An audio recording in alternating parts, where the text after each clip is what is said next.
When you think of a superhero, who do you think of? Do they have a cape? A mask? Maybe a fancy car? What about the psychologist managing crisis intervention? Or the paramedic providing CPR? The medical team performing life-saving surgery? And the midwife delivering babies? These unsung heroes are the heart and soul of our communities, but they're in increasingly short supply. Have you ever waited weeks to see a doctor? Months to see a therapist? Even longer for an elective surgery? Do you have family or friends who work in these sectors and you see the toll it takes? Like many, I've navigated these challenges both personally and professionally. Workforce shortages were first on my radar when I sought counselling following the sudden death of a loved one. I must have emailed every therapist in the Wellington region. They replied to say, "I don't have capacity. I'm not taking new clients." I couldn't even get on a wait list. It left me acutely aware of just how vulnerable I was without access to help. And I've since come to realise it's stressful for people on both sides of the coin. We hear stories of burned out professionals pleading for resource and support, but we are struggling to train and retain our workforce here in Aotearoa, New Zealand. With an ageing, retiring workforce and a mass exodus overseas, our remaining professionals are doing everything they can to hold the seams of this fragile system together. Our essential workers were placed under extraordinary pressures during the pandemic as they worked tirelessly to keep us safe. But the strain on these services is not letting up as people's needs become more complex and enduring. Our essential services are increasingly having to do more with less. We need to grow the workforce fast. Bringing professionals in from overseas might help in the short term, but with global shortages in healthcare, mental health and teaching, this is not a long-term solution. For sustainable workforce growth, we must lean into the diverse skills, worldviews and knowledge systems that we have here in Aotearoa to train people domestically. And we need to get moving, because it takes 3 to 6 years to train these highly skilled professionals. Alongside a university degree, students undertake compulsory placements in hospitals, schools, and community organisations. They're applying theory in practice while learning and serving in our communities. They may well have helped you or someone you know. They're the trainee mental health professional aiding recovery from depression, and the social work student sourcing housing for a single mum, the trainee teacher managing a class full of rowdy teenagers, and the nursing student providing care to whānau across all stages of life. But here's the kicker. Placements are unpaid. In healthcare alone, there are 21,000 students doing unpaid placements each year. That's millions of hours of unpaid labour every year. This system has been in place for decades, but COVID-19 and the cost of living crisis have brought this issue to a head. I came across this myself in 2020 when I was a youth worker training to be a social worker. I was looking forward to developing my skills on placement until the coordinator announced that we were expected to be on placement 40 hours a week. 40 unpaid hours a week. I asked how I might sustain myself while working full-time for free. His advice was go to your local food bank. I couldn't believe that I might risk defaulting on my mortgage to train in a short-staffed profession that would never pay me well enough to recoup the debt from training. This financial hardship seemed normalised. It didn't sit right with me. I refused to comply and I dropped out of the programme, instead working to shed light on this invisible system that relies on people's desire to serve others.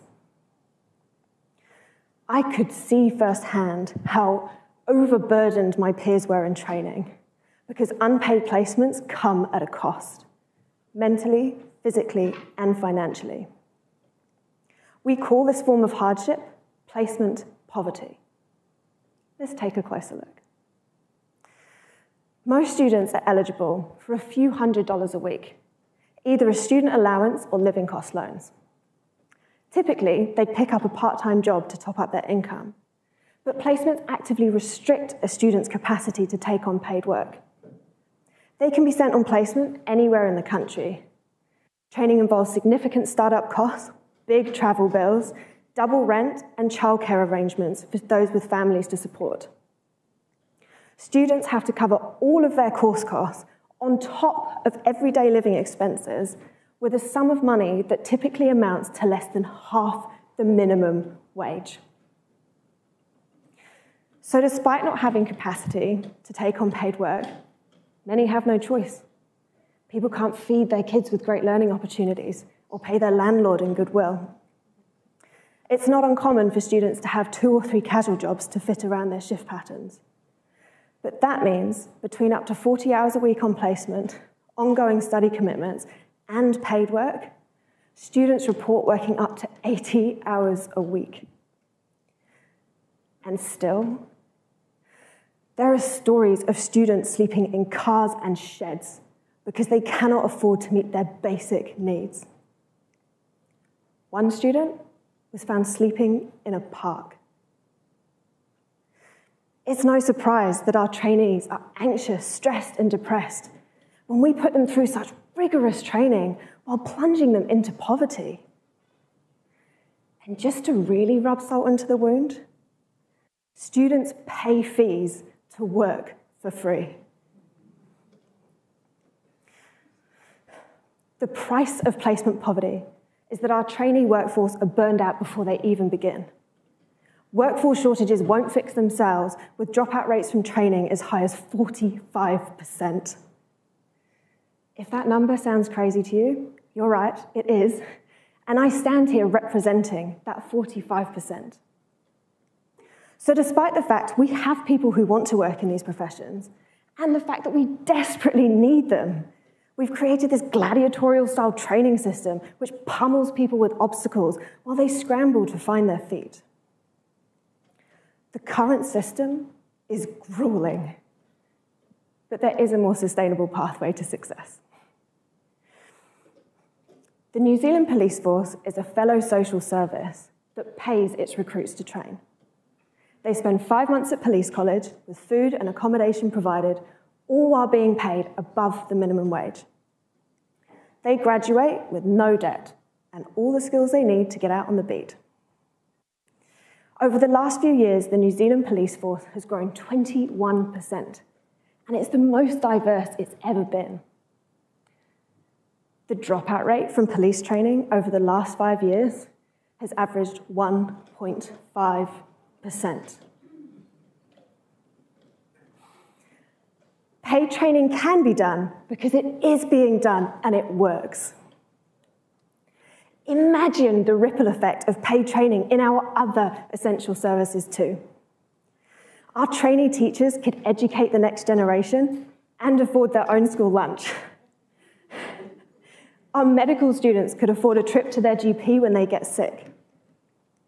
Our mental health students could take care of their well-being. And our midwifery students could have time to spend with their own children. Paid training can be implemented simply by increasing student allowances and making them non-repayable.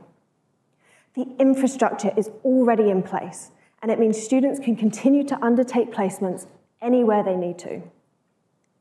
Having a regular fortnightly income, whether they're in class or on placement, would provide stability and assurance that our trainees can afford to live.